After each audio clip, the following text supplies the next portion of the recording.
Assalamualaikum warahmatullahi wabarakatuh. Waalaikumsalam warahmatullahi wabarakatuh. Saya hamba Allah dari Majalengka. Izin bertanya kepada Buya.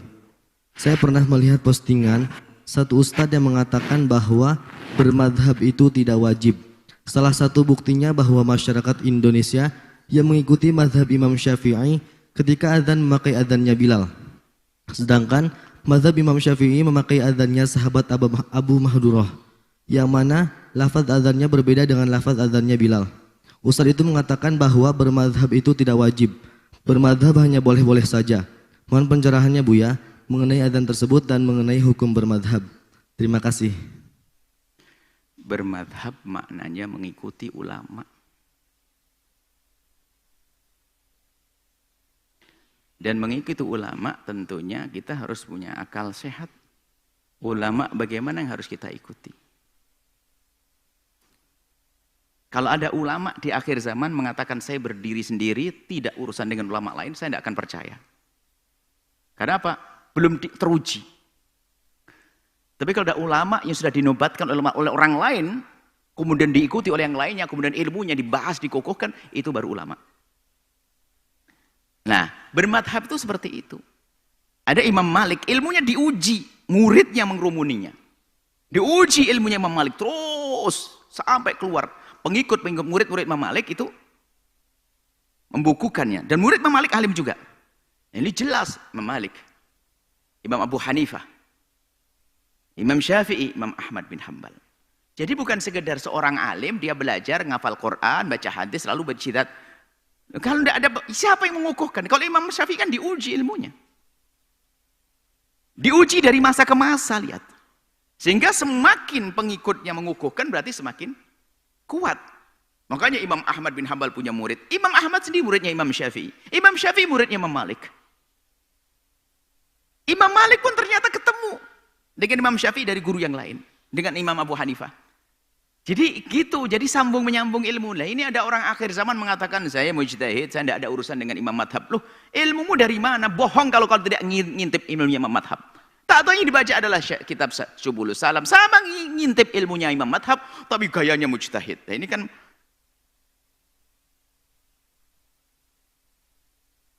kata ingin menandingi kerbau, begitu sini. Ingatnya, pantun jenaka. Ada kata pengen gede kayak kerbau. Dia itu siapa? Makanya ngikuti ulama itu ulama yang sudah teruji, ilmunya sudah dijelaskan. Makanya Imam Syafi'i dengan ilmunya teruji, Imam Malik ilmunya teruji.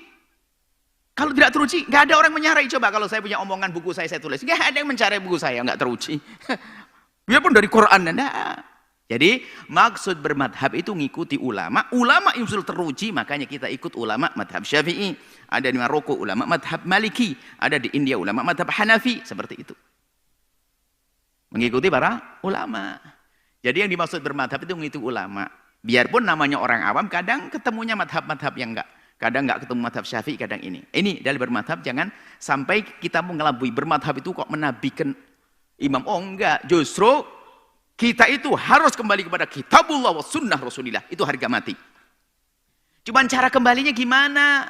Lewat jalannya dong. Jalan sempit, jalan sesat, atau jalan terang, jalan jelas? Ya jalan jelas dong. Jelas gimana? Bagaimana cara memahami Quran yang hadis itu manhajnya siapa yang punya? Yang punya adalah imam madhab. Imam Syafi'i dengan kitab risalahnya punya manhaj. Usul fikih. Manhaj cara gimana memahami Quran hadis. Ini loh makanya kita kenapa ngikuti madhab Imam Syafi'i. Imam Malik juga punya manhaj. Imam punya manhaj. Dan antara manhaj dengan ada kurang lebih. Tidak ada pertentangan. Cuman cara pengembangannya saja sehingga ada khilaf. Dan khilaf antar imam madhab ternyata khilafnya adalah bukan khilaf bermusuhan. Tidak. Cara pandang yang berbeda. Latar belakang kehidupan atau lingkungan menjadi beda hukum. Sehingga kadang-kadang bertemu. Madhab Syafi'i ternyata bertemu dengan madhab Hanafi dalam segala banyak permasalahan. Itu biasa, tapi jelas kita harus ikut ulama. Kalau mengatakan saya tidak mau bermadhab, ente ikut siapa? Anda harus tahu bermadhab. Bermadhab itu mengikuti ulama. Kalau enggak itu gimana? Kitab Quran, saya ikut kitabullah, sunnah Rasulullah. Tidak ada orang lebih sombong dari dia. Memang Imam Syafi'i tidak ikut kitabullah, sunnah Rasulullah. Memang guru-guru mulia ini tidak ikut kitabullah, sunnah Rasulullah. Ayo, sombong banget ini orang. Semuanya mengikuti kitab Allah dan sunnah Rasulullah. Cuman caranya itu gimana? Kalau saya ngerti bahasa Arab, saya ngerti. Tapi kalau saya langsung dilepas dari perkataan ulama dikasih kutubus sittah sama Quran, saya tidak bisa melakukan sholat. Ayo. Saya harus ngintip perkataan para ulama yang sudah dibukukan dalam bentuk fikih, takrib, taqrib, kemudian dan sebagainya. Enak tinggal sudah rinci arkanul wudu gini-gini. Semuanya ada dalilnya. Cuman kita tidak usah sibuk urusan dalil. Dalilnya sudah diurusi oleh ahlinya, para mujtahidin. Sudah tinggal makan kok ribet banget ini. Wah, ini gimana cara buat rotinya berapa on ini kelamaan. Dimakan saja selesai. Salat beres. Ikut ulama. Saya percaya dia orang besar, orang hebat. Pasti benar insyaallah. Karena dia beristihad. Kalaupun salah kan ijtihadnya dia, bukan ijtihad saya. Kalau ijtihad saya ngaco. Ijtihad, kalau ijtihad kalaupun salah dapat pahala. Yang penting kita tidak sengaja menyalahkan, membuat salah dalam berijtihad. Sudah selesai. Akhir zaman ini sampai derajat mengharamkan bertaklid. Innalillah. Ada macam-macam orang. Dia tidak memahami taklid itu beda dengan pemahaman kita. Mereka mengatakan ijtihad, masih taklid ijtihad. Hadisnya ikut Imam Bukhari, Sahihul Bukhari. Setelah itu dia mengatakan mujtahid. Mujtahid mana? Kalau mujtahid ketika Imam Syafi'i, ilmu hadisnya, mentashih hadis sendiri. Cari hadis benar atau tidak. Memahami dengan perangkat-perangkat lughah untuk memahami hadis lagi. Dikumpulkan hadis yang serupa. Ada yang bertentangan atau tidak sampai dikeluarkan satu hukum. Ini cuma baca qala Rasulullah, pemahaman sepintas langsung ana mujtahid. Ya jadi lelucon namanya. Setelah itu mengatakan ijtihad adalah haram dan sebagainya. Mulai agak luas apa mengatakan taklid haram, bermadhab haram. Lah ini ada bermadhab haram. Bermadhab bagi orang seperti kita yang tidak bisa langsung kepada kitab wa sunnah menjadi sebuah keharusan. Dalam arti bermadhab mengikuti ulama. Mengikuti ulama. Saya bertanggung jawab. Ngomong begini, waktu saya ajarkan anak kitab Safinatun Najah. Saya bertanggung jawab kenapa? Kalau seandainya diminta untuk menjelaskan, saya akan mencari ulama, mencari penjelasan tentang dalil kepada ulama. Akan ketemu nanti. Cuma waktu kita ngajar anak-anak, nggak perlu, anak kecil. Yang penting sholat Allahu Akbar selesai. Dalilnya takbir, dalilnya ruku. Nggak jadi sholat, hanya ngafalin dalil nanti. Langsung jadi. Cuman saya yakin ulama punya dalil. Beres, ada dalil semuanya. Kalau masalah perbedaan dalilnya agak lemah, ini kuat, dan ini karena khilaf di antara para muhaditsin. Kemudian penanya, insya Allah penanya maksudnya baik.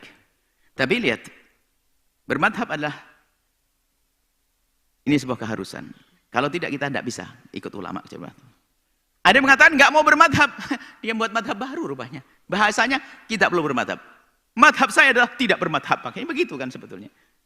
Tambah nggak jelas, nggak karu-karuan. Baik, kemudian dia kisah apa tadi? Adzan. Dia mencoba kalau ini kan madhab Syafi'i. Maksudnya pengen nyalahkan kamu itu madhab Syafi'i salah. Adzanmu itu bahasanya dia adalah adzanmu ikut Bilal bin Rabah. Sementara madhab Syafi'i ikut Abi Mahdhurah. Nggak tahu itu dari tinjauan dari pembahasan apa sih, kajian ilmiah seperti apa, seperti itu. Gini loh ya, adzan itu kan cerita adzan bagaimana kisah mimpinya siapa sahabat Nabi Sayyidina Abdullah bin Zaid. Sayyidina Abdullah bin mimpi adzan. Kemudian Sayyidina Umar bin Khattab mimpi. Lah adzannya Sayyidina yang dimimpikan oleh Sayyidina Bilal bin Rabah dan Sayyidina Umar bin Khattab adalah adzan yang selama ini kita dengar Allahu Akbar, Allahu Akbar, Allahu Akbar, Allahu Akbar, 4. Kemudian 4-2-2, asyhadu an la ilaha illallah, asyhadu 4-2-2-2-2, hanya terakhir la ilaha 1. Jadi 4-2-2-2-2-2 1. Itu adzan yang didengar dari Sayyidina Abdullah bin Zaid. Tapi Nabi pernah mengajarkan hadis Sayyidina yang disebutkan oleh penanya Abi Mahdhurah itu, adzannya adalah takbir Allahu Akbar 4, yang lain 2-2, cuman asyhadu an la ilaha illallah sama asyhadu anna Muhammadur Rasulullah jadi 4. Asyhadu an la ilallah, asyhadu an la ilallah itu 4. Asyhadu anna Muhammadar Rasulullah. Cuman 4-nya ini adalah 2-nya pelan. Jadi gini, sebelum mengucapkan asyhadu an la ilaha illallah, sebelum itu dia membaca asyhadu pelan. Asyhadu an la ilallah. Baru asyhadu an la ilaha illallah. Asyhadu an la ilallah. Asyhadu an la ilaha illallah. Asyhadu anna Muhammadar Rasulullah. Asyhadu anna Muhammadar Rasulullah. Lah ini riwayat. Cuman dia nggak belajar madhab Syafi'i. Kalau madhab Syafi'i coba anak kecil baca. Kalau membaca adzan, di dalam membaca asyhadu alla ilaha illallah disunnahkan tarji'. Membaca asyhadu Allah pelan sebelum terang-terangan. Nggak keluar dari madhab. Cuman tidak mengamalkan sunnah yang lainnya. Dan ini bukan khilaf, bukan menunjukkan ini Syafi'i, bukan Syafi'ian. Ya semoga Allah mengampunilah. Jangan bikin ragu deh orang beragama ini. Sudah ini orang awam, ini sudah orang kita ini orang awam sudah. Insya Allah fil haq. Jangan bikin ragu-ragu urusan adzan dan sebagainya. Adzan Sayyidina Abi Mahdhurah itu masalah tarjih dalam mazhab Syafi'i. Tarjih pun tidak harus, sunnah juga. Dan adzan sendiri juga sunnah. Sehingga kalau kita adzan setelah Allahu Akbar, Allahu Akbar, Allahu Akbar, Allahu Akbar, asyhadu an la ilaha illallah, asyhadu Allah juga sah, selesai. Kalau ikut riwayat dari Abi Mahdhurah yang diajarkan Nabi, pakai tarjih. Sebelum mengucapkan asyhadu Allah, membaca asyhadu Allah. Jika asyhadu Allah 4 kali, 4 kali. Namanya tarjih. Tarjih adalah sunnah. Selesai. Nggak bertentangan kok. Jadi belajar itu, belajar hadis penting. Hadis tanpa fikih, wah gersang, bahaya banget. Belajar fikih nggak kenal hadis juga khawatir nanti ada riwayat-riwayat nggak benar. Jadi harus gabungan dong belajar. Jadi seperti itu. Apalagi kita sudah bicara tentang madhab-madhab seperti penanya tadi. Wah madhab-madhab lautan. Benar-benar betul lautan. Kita kadang-kadang tersesat. Akhirnya fahamnya setengah faham, akhirnya jadi ngaco. Sehingga manhaj kita dalam belajar ilmu fikih, karena fikih itu lautan luas, sesuai dengan madhab masyarakat kita. Syafi'i dulu. Jangan buru-buru belajar 4 perbandingan madhab. Imam Ahmad bin Hanbal punya murid pergi satu kampung.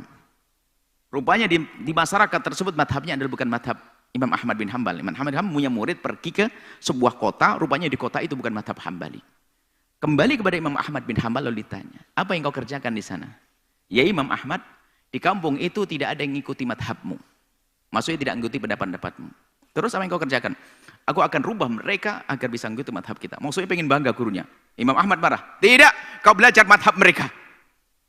Oh, bijak. Karena orang awam sudah biasa dengan kebiasaannya, jangan dirubah. Kalau tiba-tiba kita pergi ke India, terus si santri Al-Bahjah pindah ke India sana, harus belajar madhab Hanafi. Jangan merubah mereka madhab Syafi'i. Begitu loh, jadi bijak itu perlu. Ini kadang-kadang orang Masya Allah bikin ragu. Yang saya bikin agak kadang angkat suara itu, bikin ragu orang awam. Dipikir ibadahnya enggak sah, bermadhab haram, kadang-kadang sampai derajat begitu, taklid enggak benar. Wah, kok jadi salah semuanya? Semuanya perlu pembahasan ilmu dan penuh dengan ketawaduan. Tanpa harus merendah. Subhanallah, para imam hebat. Mereka saling menghargai. Bagaimana perbedaan antara Imam Ahmad bin Hanbal dengan Imam Syafi'i? Banyak. Apakah ada permusuhan? Imam Ahmad muridnya Imam Syafi'i. Imam Syafi'i berbeda dengan Imam Malik. Masalah batalkan wudhu, lihat. Sekarang di lapangan ribut batalkan wudhu. Imam Malik muridnya adalah Imam Syafi'i muridnya Imam Malik. Mulai terdekat lagi. Ayo. Ini orang akhir zaman kok kerjaannya ribut dan permasalahkan ini. Menunjukkan kalau memang dia kurang bergaul dengan kita, bergaul dengan ilmu, akhirnya gampang menjustis hukum ini, sesat ini, na'udzubillah. Kita perlu belajar semuanya, apalagi saya yang sering ditanya sebanyak. Bahkan saya mengambil faedah. Sungguh kami mengambil faedah dari pertanyaan Anda semuanya. Sehingga ilmu yang selama ini lupa akan jadi ingat. Oh gitu. Dengan pertanyaan-pertanyaan itu. Kalau saya tidak tahu, saya tinggal mengatakan tidak tahu, besok saya cari, kenapa susah. Makanya kami senang, makanya membuka pertanyaan itu sebetulnya saya ingin mengulang ilmu saya dan saya ingin belajar lagi. Ada pertanyaan saya tidak tahu, ya saya cari nanti, lumayan dapat ilmu baru seperti itu. Semoga Allah mengampuni. Yang bertanya, kepada yang bertanya saya mohon maaf, kami yakin Anda bukan bertanya karena Anda punya pembangkangan, tidak, justru Anda sepertinya Anda membaca di masyarakat, ada seperti itu, lalu Anda hadirkan dalam bentuk pertanyaan, dan kami mohon maaf kepada siapapun. Nuhibbukum fillahi, kami mencintai Anda semua karena Allah Subhanahu wa taala. Wallahu a'lam bishawab.